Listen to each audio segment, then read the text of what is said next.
because right now we are in an interesting situation with the Eagles, and tomorrow is just again the division stinks, but and I hate to say it's a must win, but when do you put some water on this fire? You got to put it out. So tomorrow is a must win. You got to go up to New York and win the damn game. Is the season over if you don't? No. But enough is enough already. If you're a good football team, the Giants sure as hell are not. I know that they went down to Carolina and played a pretty good game there. I don't know if it was a good game, but they did tally up 31 points or whatever. Enough is enough. If you're a good team, and I think the Eagles have good players, I think they have the capability of being a good team. But like I said, enough is enough. You got to win tomorrow night. It is a must-win game. If you look at the schedule, the way they're playing right now, they're not winning in Los Angeles. They're not winning in New Orleans, and they're probably not winning in London. Yeah, you got to win these 6 games. I mean, it's impossible to go 6-0 in your division. Yeah, it's not going to happen. It's not, but you got to go 6-0 in the division. Although they did last year, didn't they? They lost to Dallas. They went 5-1. Oh, at the end of the season, right? It doesn't count. It doesn't count, but it does count. They went 13-3. True. I mean, they already tied our loss total from last year. So we definitely got to win this game. It's a must-win for Super Bowl aspirations and home field advantage purposes. I don't think it's must-win for the NFC East. I think the division is that putrid, that bad, that you can go 9-7 and still win this thing. So the Eagles, 9-7. Yeah, it's that bad. Who's going 9-7? No, it's just amazing. Cowboys are bad. Yeah, Giants are bad. Redskins are very, very vanilla, very mediocre. So you can go 9-7, win this division. They're going to win the division. But the question is, can they adapt and make the changes needed to go off and get a big winning streak going? Yeah. That's the question right now. Can you get this fixed? Well, the Tennessee game, Jigsaw, you weren't here last week, but we discussed it, and it was just a game that they should have won. Oh. And, it's unfortunate that game now we're looking at that one going, oof, we'd love to have that. Because, if you win that game, lose to the Vikings, you're not happy, but shit, 2 in a row. It's just this can't be going on right now. Nah, and the way they played against the same old against Minnesota, they had opportunities to get back into the game. I thought they were winning the game the whole time. I'm like they are going to win this game. They're going to come out of this locker room. They're going to go down the field and get points. And what does J.J. do? He fumbles the ball. Yeah, that was a game changer. That was the killer. Yeah, that hurt. That was the killer. That's the big difference between last year and this year right now. Because they would go and score touchdowns on 3 consecutive drives and put the game away in the second half. That's how they would do it. This year, they're struggling in the red zone. They're struggling on third down. And it's more than just Doug Peterson in this situation. You look at who was on the coaching staff. You look at who was on the coaching. Frank Reich was in charge of the red zone. John DeFilippo in charge of third down. And we're seeing huge dips in the numbers, in the statistics for these two measures. So so you would say coaching above playmaking. I think it's coaching. I think it's coaching right now above the players. Because I got the first one that comes to my mind, and I'm not saying you're wrong. Yeah. But the first play that comes to my mind is Wendell Smallwood inside the 20-yard line. It was maybe the 9-yard line. Yeah. If he catches that ball, that's a first down and goal from the 6 or 7-yard line, whatever it is. And he doesn't catch it. That's going to hurt the red zone averages, all that. The ball was right there. It was a perfectly called play. He's got to make the play. Yep. And we've seen a bunch of that. And the fumbles and bad decision-making, sacks happening. Look, I think everybody is on the table as far as criticism is concerned. That's what I would say. To coaching, last year they were historically great in the red zone and historically great on third down. It was unsustainable. It was unsustainable for 16 games. I mean, they were historically great. No one's ever seen it like that before. So while they're not as bad as it looks right now, probably, it had to fall back at some point to something. There had to be some sort of regression.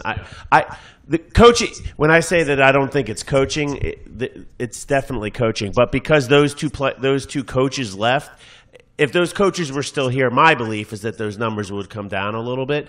It's that little. I'm gonna sound like Jigsaw on this one. Oh no! I'm gonna sound like Jigsaw.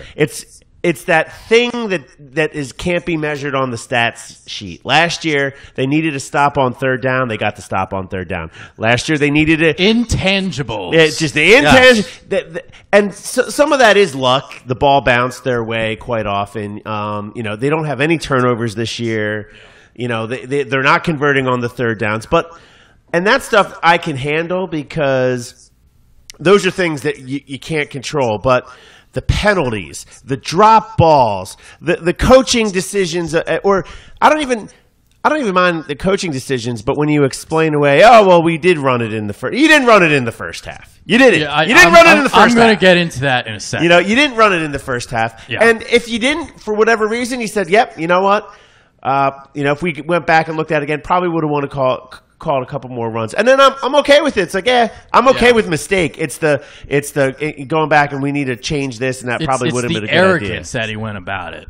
Well, yeah, arrogance or just these are things we can fix. It just I need to hear someone just take just a little personal responsibility and be like, man, you don't think Carson did? I think Carson did. Yeah, but besides Carson. Yeah, I mean, I think it's got to become and everything that I'm reading and seeing is all clips on long interviews. And they take the meat of it and throw it out there. So some things can be taken out of context. But this is why I'm just going to sound like Jigsaw. If I have to hear another one of those, these are easy mistakes. We can just clean it up. I mean, what is going on here? Yeah, it's just after I want to say this, that I do think that you can clean this up. You can. I just don't want to hear it. I want them to clean it up. Yes, I just want to see Carson stop laying on the ground. That's what I want. Well, here's how you do that. You run the football. Yeah. Come Now, on, Doug. This is the problem, though. I saw your tweet earlier today or yesterday, Adrian, about how the Giants are just the worst running defense in the league. Yeah, 4.6 yards per 4.6. carry. They're one of the worst. That's awesome. That's great. And we've and the good way to get an offensive line that's been struggling back on track is to run the ball. The problem is we don't have anyone to run the ball. No, they can run it. No, they can run it because everybody's hurt. Here's my argument. Here's my argument to that.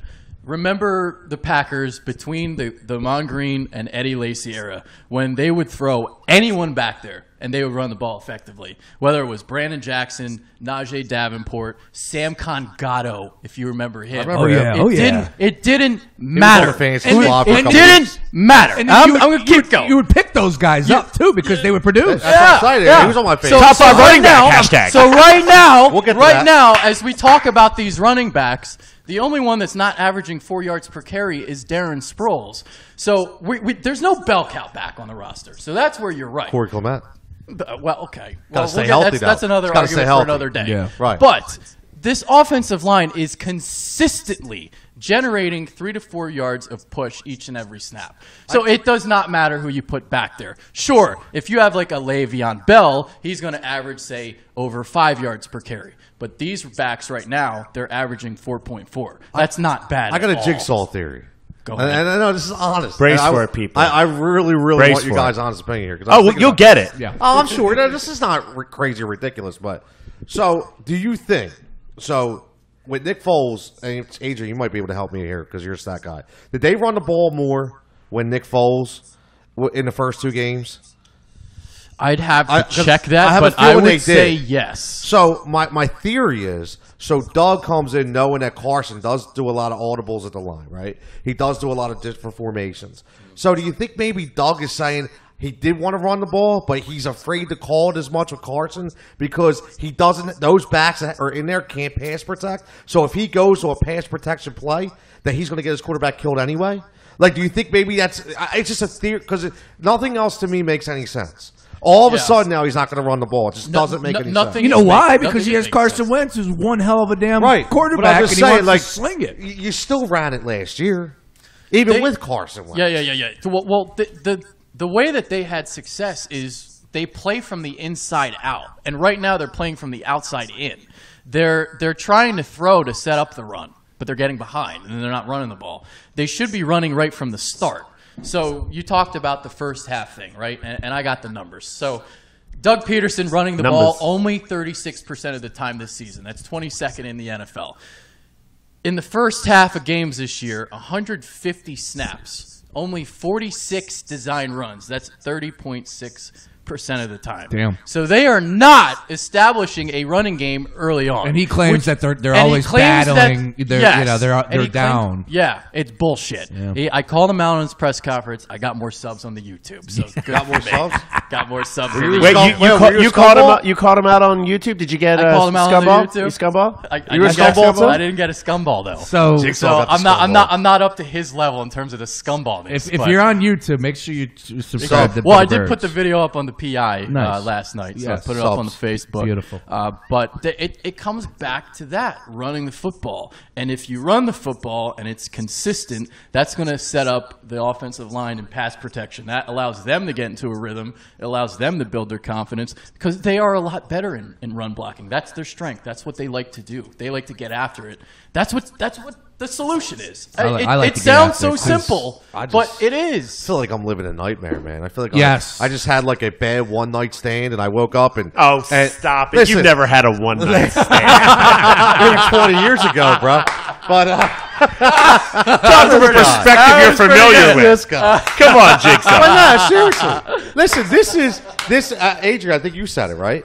This is kind of the Doug that I thought we were getting. That's a good point. Right? This Holy Doug. shit, this- that was a good fucking line. The all Doug over That was Peterson good. we're seeing right now exactly. is the Doug Peterson that we thought we were going to get last year. And that's not good. No, and he's hearing it right now, and we're gonna That's get not good. We're gonna get the Doug Peterson in just 1 second. All right, let's keep it moving. Great conversation, comments coming in. I'll get to those in just 1 second.